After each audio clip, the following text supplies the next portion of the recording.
Crooner s'écoute, mais se réécoute. Retrouvez vos émissions préférées en podcast sur le crooner.fr.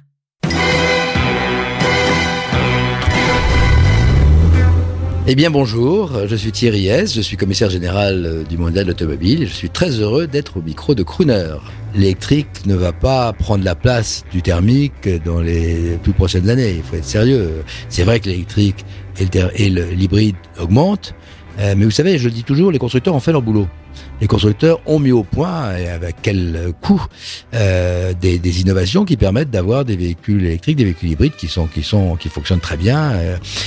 Le problème, c'est que maintenant, c'est plus à eux de faire le travail, c'est aux politiques, c'est au plus haut niveau de l'État, au gouvernement, d'ailleurs, qui a lancé l'installation de bornes de recharge de manière beaucoup plus importante, mais c'est aussi aux municipalités, aux départements, aux régions, de faire des gros efforts. Tant qu'il n'y aura pas à la porte de chez soi une facilité pour recharger un véhicule électrique, avec des bornes installées partout, ce sera difficile de développer autant qu'on pourrait l'imaginer.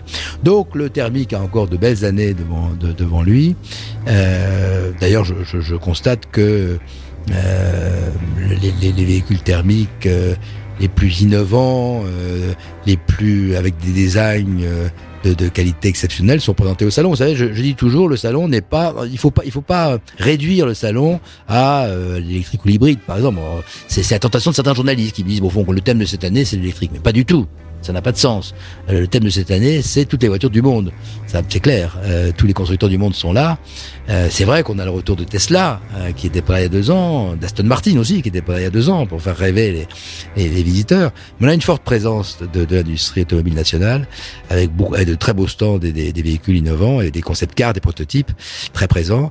On a une forte présence également d'augmentation des constructeurs étrangers et des équipementiers tout azimut. Vous savez, le Mondial automobile, c'est le plus grand salon du monde, il faut pas l'oublier.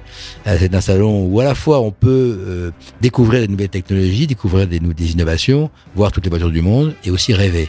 Et le rêve, quand la vie est difficile, c'est quand même ce qu'il y a de plus important.